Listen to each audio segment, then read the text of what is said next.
Okay, we're on key topic 19, antennas. Now we do go into antennas with much more detail in element 3. As a matter of fact, there's a whole sub-element on antennas. But for these purposes, there's just going to be the one question of the 24 in element 1. And there's going to be 6 possible questions that they'll pick from in the antenna subject. So we're not going to tear apart antennas so that we know them inside and out yet. But we're just going to be introduced to a few basic concepts. So let's take a look at antennas.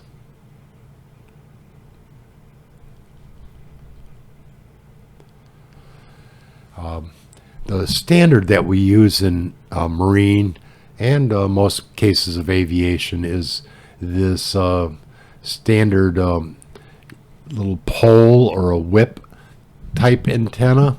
It could whip with the wind, as you can tell. It's flexible enough. It goes straight up, so it's a vertical direction, and it is the inside of it consists of a straight flexible wire rod. So the whole rod itself could be the antenna, where it's wire, or it could be a wire that is inside some sort of ceramic casing. The bottom of the whip is connected to the radio receiver or transmitter. Yeah, where else are you going to hook in the cord? It's going to be at the bottom.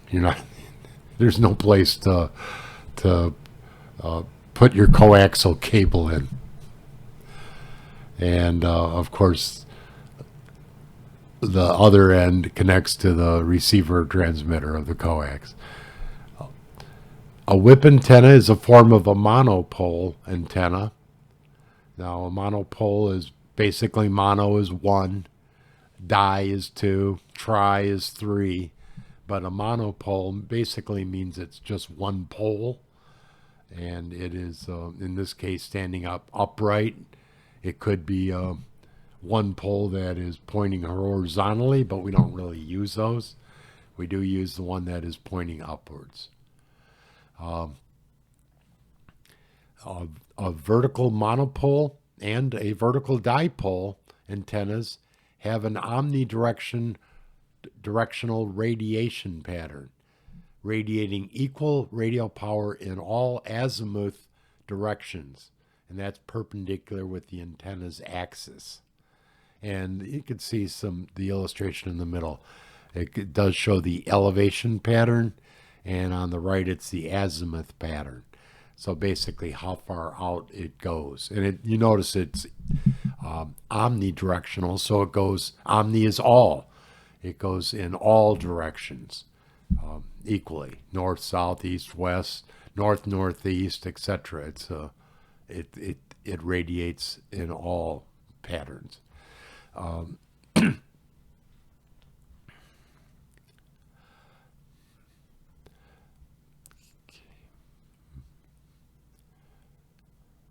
right, I thought I had something else to say about that, but it may have slipped my mind. All right, so the question is, a vertical whip antenna has a radiation pattern best described by, so what is that radiation pattern of a whip antenna? A vertical whip. They did spot that it's a vertical whip. I know what I wanted to say.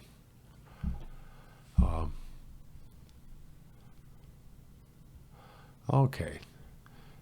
I'm going to go back and say it, even though you've already answered the question. But basically, think of the antenna as in the middle of this donut, in effect. So which way can you actually send a signal the furthest? It's actually from the side of the antenna. Some people might think, well, maybe if I move the antenna around or point it where I want it to go. Well, if you pointed it, you're going to actually it's not going to go very far at all, because at the tip, it hardly even radiates outwards. That's where the elevation pattern, you can see in the illustration, a little bit of the blue area in the middle. It's not really going that far.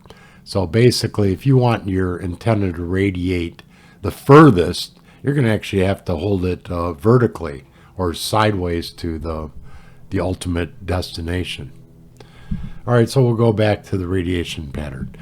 Is it A, a figure eight, B, a cardioid, C, a circle, or D, an eclipse or an ellipse? Eclipse. All right, let's take a look at the answer. Radiation pattern. It's a circle. So they must be talking about the azimuth, the actual furthest away, and you can see its pattern is equal in all directions. The little double line shows that it's equally in a circular pattern, as opposed to what's that, elliptical, or what would be the ellipse pattern for the elevation, or the figure eight perhaps. So there's probably a few ways of describing it. And the cardioid, it might be, all three might be describing this type of pattern. So technically, I guess in a technical source, all of them could be correct, but they're looking at the propagation outwards and not upward and downward. So we'll go with the circle. The vertical whip antenna transmits and receives omnidirectional. This means the radiation pattern is much like a circle. Always inspect the GTO15 single connector high voltage wire connection leading to the high frequency vertical whip. All right. Is that what I'm showing next to the connection, or is that the base of the antenna, and then you are actually screwing in the connector known as the G2015? Apparently that's going to be a common failure point due to saltwater contamination. And if you work on seaplanes, you're going to have the same type of issue. It should be completely replaced if the whip connection is turning green with corrosion caused by salt water. Some concepts about antennas. The directivity of a single long wire radiator makes it useful for some elementary applications, and I am showing a long wire down here. Normally, if the long wire is vertical, its pattern of propagation isn't really well, you can see from the diagram, when we're slanting the long wire, the desired direction that you want the radio waves to travel are pretty much half of the distance between the ground and the wire. Now you can imagine if the wire was pointing straight up, that the direction of propagation is going to be at 45 degrees. Isn't exactly going to be where you want it to go. It may be for some applications, but it's not necessarily, it's going in a direction that you have to be fairly good at aiming the direction. So the presence of the ground beneath the antenna modifies its pattern. As we could see, it's kind of like the base of the angle. This figure shows how a tilted long wire can be constructed for vertical polarization. So this is, if you do have a long wire, this is basically how you would string it out if you do want to send the waves somewhat vertically, or send it, for its vertical polarization. And as you can see on the side figure, it's not necessarily, vertically doesn't mean it's sending it straight up or down like a vertical line would. It's sending that type of wave pattern, an up and down type wave pattern, as opposed to a back and forth horizontally polarized wave pattern. Now these are just the basic concepts. Polarization is something that we cover a couple times even in this topic. So without going into too much more detail, the question is, Well, let me end the poll, share the results real quick, and stop share. The question is, what advantage does a vertical whip have over a long wire? So we did talk about vertical whip on the first question, and then we just looked at a long wire. So why would we want the vertical whip as opposed to just using a long wire is what the question is. Is it because the vertical whip radiates more of a signal fore and aft? Or is it because it radiates equally well in all directions? Or is it C, it radiates a strong signal vertically? Or D, none of the above? So why would we want the vertical whip, the monopole rod sticking up like on the top of your walkie-talkie or transistor radio? Where else do you see antennas? I suppose the old style antenna on the automobiles, where you actually had a rod that was installed in usually the passenger's quarter panel, front quarter panel. All right. Well, a vertical whip, we did see, does have the omnidirectional type pattern. So it does radiate equally well in all directions, as opposed to the long wire where we had to manipulate it in order to get it to go in whatever direction we wanted it to go. So I suppose you could count that as an advantage. I've never heard of fore and aft. Fore and aft usually means, forward or behind. So are they talking about the signal goes equally well in one direction as it does the opposite direction? That's probably true, but that's not the best answer. It actually goes equally well in all directions. And actually, A would be wrong because it says there's more signal behind you than in front of you, or vice versa. And that wouldn't be true with a vertical whip. Vertical whip is omnidirectional and radiates equally well in all directions. So I said it twice, so let's see. Yes, it is the answer. I'd have felt a little ridiculous if it wasn't. And if you did want to look at a long wire, I don't know why. I have had to, and I have seen that peaks and nulls, there's a variety of radiation patterns with the long wire. And even when we looked at it, it did say in some elementary situations we could use it. But basically we use a vertical whip.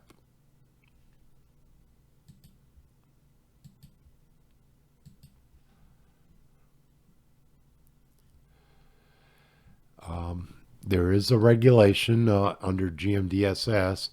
An antenna system must be installed which is as non-directional and as efficient as practical for the transmission and reception of radio ground waves over seawater. The installation and construction of the required antenna must ensure operation in times of emergency. So here we do see the regulation is calling for a non-directional or an omnidirectional type antenna as opposed to the directional type. Or if you do use certain types, you have to install it so that it is as non-directional as possible, because you got to transmit in all directions. I think that's just the default. And it has to be practical for transmission and reception of radio ground waves. Now we're going to see there's like 4 different types of waves. So this one wants you, especially for marine, GMDSS, it wants your antennas to radiate ground waves as opposed to sky waves, space waves, or surface waves. So ground waves, we'll get into that a little deeper here in a second. Vertically polarized antennas are used on marine radio installations. I think we already covered that. We did look at the polarization. It basically radiates outward. It looks like it's starting to form that donut type shape that we saw earlier. Yeah, they don't question us about it yet, but in the future we will see that the pattern is made up of a magnetic field and an electric field. So we're not going to worry about that right now, though. So the dipole, now I think now monopole was the one pole sticking up. Now a dipole basically is two. It doesn't necessarily have to be on different poles, like the rabbit ears on top of the old televisions. But the dipole radiation pattern is set up, and in this case, it looks like they got the rabbit ears basically pointed in opposite directions, but the power and everything is in the middle. That's why it's a dipole. There's a pole on top and a pole on the bottom. And the radiation pattern, as you can see, is in effect outward. So it's in effect a monopole, but it's set up like a dipole, basically where it's where the electrical cord is hooked out into. And it radiates, in effect, away from the vertical. It does radiate in a horizontal direction, but that doesn't make it horizontally polarized. That further depends on our little figure here again to the right. Basically, how's it adjusted? So that is it going up and down, or can you, in effect, turn this whole thing 90 degrees in either direction and make it a horizontally polarized signal? So I guess we are covering polarization quite a bit here. A little bit about the waves. I did mention the 4 types of waves. And what did the regulations say? They want radio ground waves. So what is that? Ground waves, and it's a little hard to tell, but the surface waves is the line that is following over the mountains. The ground waves are the whole light blue area. So basically, this vertical tower is transmitting, and this other vertical tower is receiving waves that basically are just traveling, following in effect the circumference of the Earth a little bit as a ground wave, and they'll only go so far. Sky waves, you could basically see the sky waves are bouncing off the ionosphere and coming back to Earth. There is going to be kind of a dead zone or a skip zone where VHF doesn't reach, and medium and high frequency are too far away, so there's a little area where you're not going to get as strong a signal as you might from the sky waves from a further away station.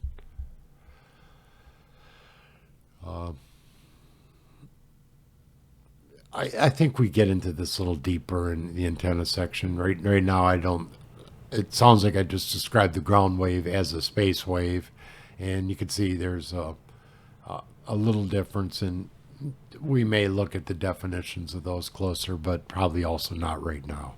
Just keep in mind that we do use the ground waves, and it's the type of ground wave that does best over seawater. Probably one last thing about polarity. Again, vertical polarity, it's up and down.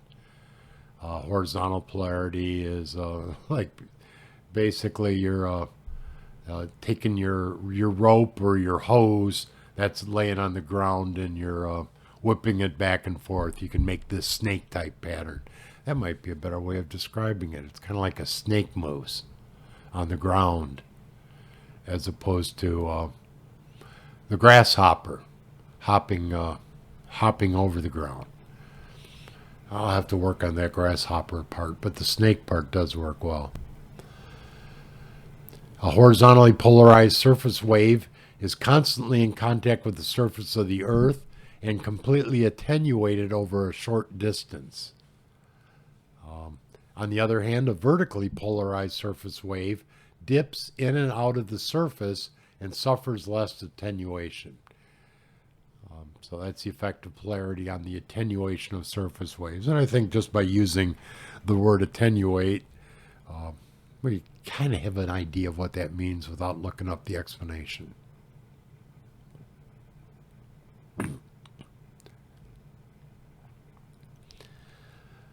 All right, this is kind of a tough question because you have to know so much about everything, because they're asking you which one of these is a true statement. And to tell you the truth, all four kind of look true. But you almost have to go through the regulations to see, is there a regulation that says that or isn't there? And that could be a lengthy procedure. But let's see, based on what I've already presented and what you may have already known about it, what you think the correct answer is going to be here. But what is the antenna requirement of a radio telephone installation aboard a passenger vessel? Is it A, the antenna must be located a minimum of 15 meters from the radio telegraph antenna? So does it have to be, 33 feet away? Not necessarily. It could be further. Unless the regulation says otherwise. So that's where I mean. You have to do a little research to see, is that a requirement? So far, we've looked at a couple regulations, and I didn't see anything like that in it. B, the antenna must be vertically polarized and as non-directional and efficient as it is practical for the transmission and reception of ground waves over seawater. Okay, I think I saw a regulation that said that verbatim. All right, so I guess this isn't as hard as I thought it was. C, an emergency reserve antenna system must be provided for communications on 156.8 megahertz. I did, there is a reserve antenna requirement, but it doesn't say anything about being specific for that one channel. So that is not part of the reserve antenna requirement. Or the spare antenna. Basically, they have to have a spare. It doesn't even have to be mounted. And the spare, it doesn't say anything about 156. Or D, all antennas must be tested and the operational results logged at least once during each voyage.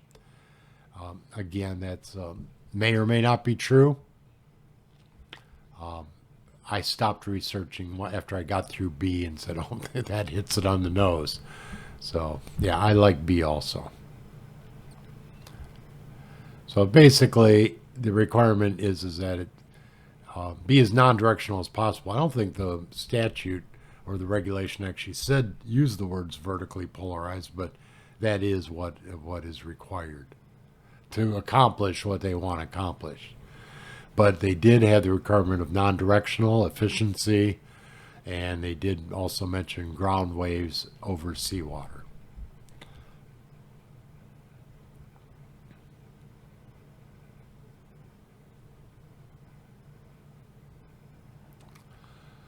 All right.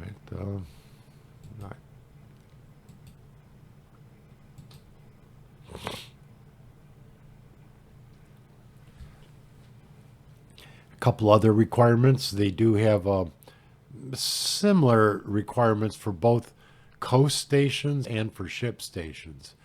So basically, the first one, subsection 72, says all emissions of a coast station, a marine utility station. Oh, that's not really put together very good, is it? I'm going to say or. I think I'm missing an or there. Well, I'll do that afterwards. Basically, a coast station or a marine utility station operated on shore using telephony within the frequency band of 30 to 200 megahertz, which is VHF. VHF is 30 to 300. I'm not sure why they just don't say the VHF frequency band, but there must be a reason for the 200 plus channels. And the antenna must be vertically polarized.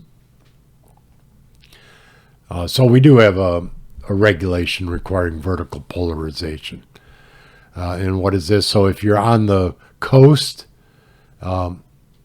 basically that's the only requirement. The emissions must be vertically polarized. And then subsection 81, the requirements for a ship station. So the emissions of a ship station or a marine utility stations on board a ship within that same frequency band must be vertically polarized. So, and we've got another illustration of the two different polarizations. Probably from this, it does look like more of a vertical wave as opposed to the horizontal wave. I think there we can see why they're calling it vertical or horizontal polarization.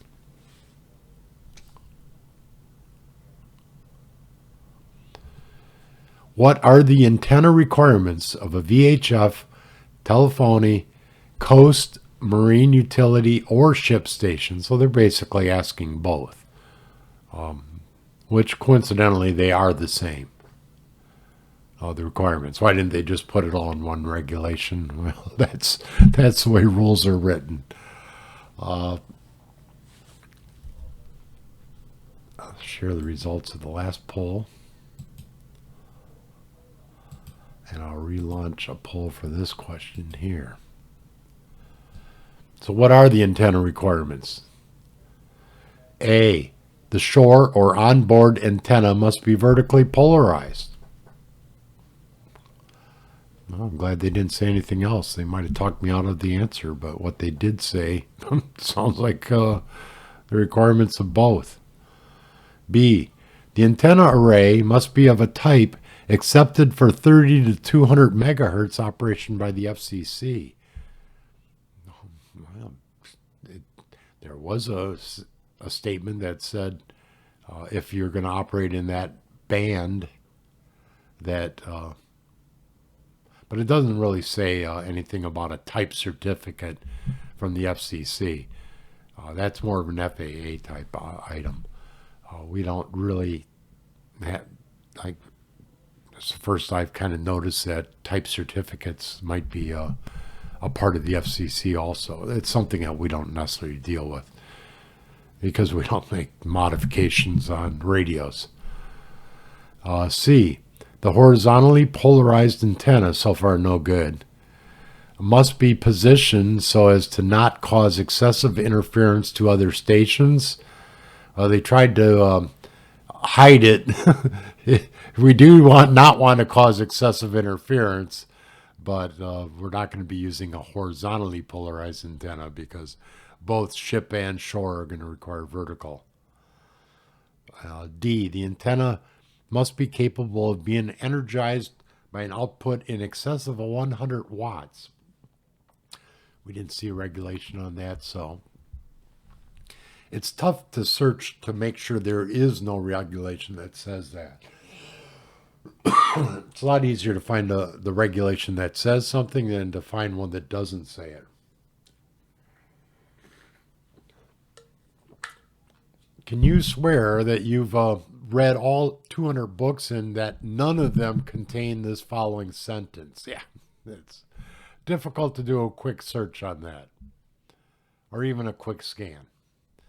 So, but normally, if you haven't seen the regulation, it does not exist.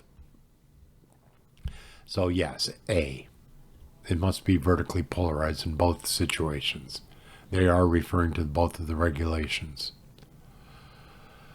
By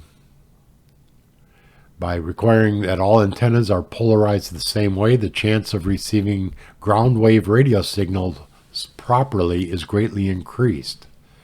Also, a non-directional antenna reduces the chance that a distress call could be missed simply because the ship's antenna is pointed the wrong way.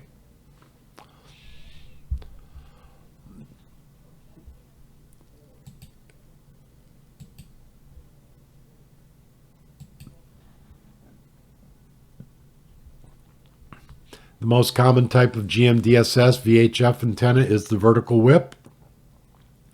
Long wire antennas are normally used for high frequency. VHF communications are normally vertically polarized, so horizontally polarized antennas should not be used. And we can see a number of antennas. We got a couple radar antennas.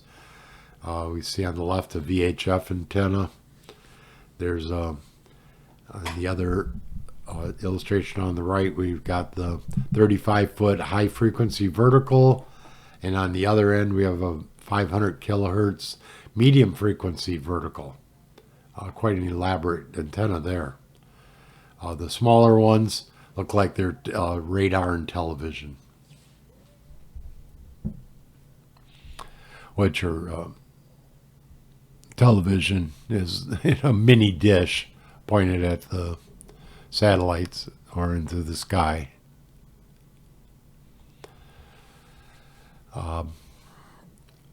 This was already on the presentation. I guess I at one point thought it was relevant, but basically more antennas. There's an antenna tuner there circling there. The earth copper plate, and the earth bolt, so that it's being secured to its foundation, because most of them need some sort of ground plane in order to actually function, because the waves will basically take the first bounce off the ground plate. Earth cable, Inmarsat antenna, EME, IME, also satellite type of antennas. I'm not sure they even spelled lightning wrong. I don't know. I should probably just delete this slide. I don't think it helps us. What's the most common type of antenna for GMDSS VHF?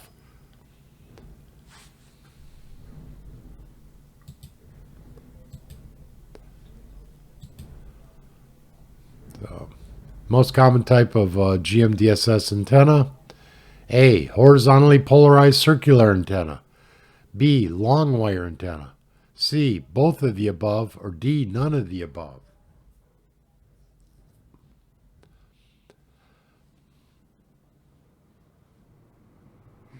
Yeah, basically the most common type of GMDSS VHF antenna is vertically polarized. And it's not circular, it's a pole antenna. Long wire antenna, that's not commonly used. It may be used for high frequency, but it is not commonly used for VHF. As a matter of fact, it's not at all. So it's certainly not both. And it's more than likely, if it's not both, it's going to be none, unless it's either or. And I know we have an aversion to none of the above, and unfortunately, in this case, none of the above is the answer. That's a tough answer to pick usually. So I'll give you a little credit if you do pick it. It's not an easy one to pick. And a lot of times people pick A just because it has the most words, but unfortunately, of the 4 words, 2 of them are wrong. It's not horizontal or circular. And long wire antenna is not used for VHF. What do they call it? A collinear array. A vertical collinear array. It's a bit of a tongue twister.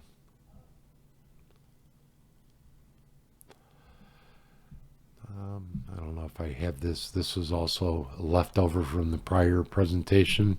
I mean, it is a nice picture of a sailboat. And apparently they're using an antenna wire here. It looks like it goes up to the top of the mast. Apparently using a device called a halyard in order to get it up there. Same as you would raise the sails. I'm not sure what that tells us, though. It's a nice illustration of a long wire, though. I should probably move it, save the picture, and move it somewhere else. And I think that's going to be all they ask us about antennas themselves. There's no questions about the wires, like the transmission wire. So we don't have to worry about that until we get to element 3. but they apparently do have one question on the antenna tuner, and I'm showing you one here, a Kenwood antenna tuner, and can't really see all the buttons, but basically the Wikipedia the definition is that it is an electronic device in the feed line between the radio transmitter and the antenna. Its purpose is to optimize power transfer by matching the impedance of the radio to the impedance of the end of the feed line connecting the antenna to the transmitter. So basically, it is matching, and I think they even underline that word. Matching the impedance. If you remember from electricity, impedance is one of those, it's a type of a resistance that is unique to alternating current. Alternating current does not necessarily have the volts and the amps following the same path. Direct current, basically the volts and the paths are the volts and the amps are flat. But with an AC pattern, there's going to be either a lag between voltage and amps, or current, let's call it, or a lead of volts or current. And impedance is a way to basically bring down one or the other. So the two types of, they call it reactance to the AC signal, are capacitance and inductance. And that's basically if you can balance those two out by making some adjustments on your dials there to match the transmission line to the antenna and the receiver, you're going to generate a much stronger signal. And so if you balance out the capacitance and the inductance, that's gives you that word of reactance. I think of it as those are things that that in effect react to the AC wave. It might be a little bit ahead or a little bit off. It doesn't really line up with the center wave, let's say. So it's reacting one way or the other. So you have reactance, and if you can balance that together with the resistance in the circuit, and if you take the reactance and the resistance, you come up with this thing that's called impedance, which is in effect the overall resistance in an AC circuit. And you can see the waves that are being generated are a sine wave that is indicative of alternating current. Probably a little more than I needed to say about that. It's probably not the best way to explain it, but give it a try. Question is, did I share the results?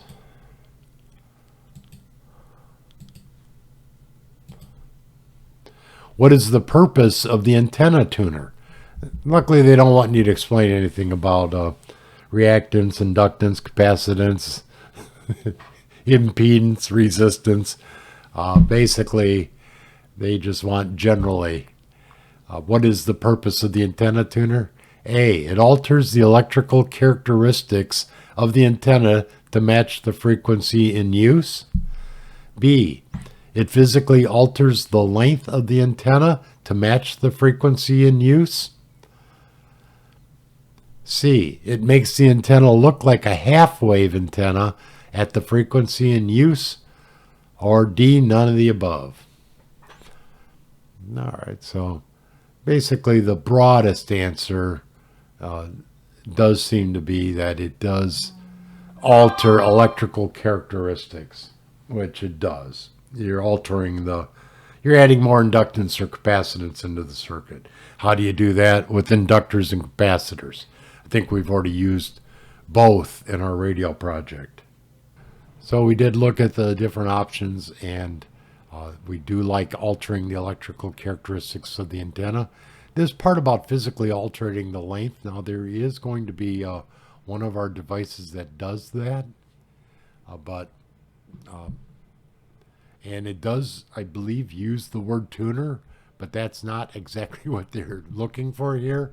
I shouldn't even talk about it because it's going to throw you off, because I believe the correct answer is the change in the electrical characteristics of the antenna to match frequency in use. But there is a way to, instead of stringing out a 100-foot wire, there is a way that we can use a standard wire and electrically adjust the length. But we do not use the Marine SSB automatic tuner, which is what they're actually asking for here. All right, I think that might be it. It is. All right.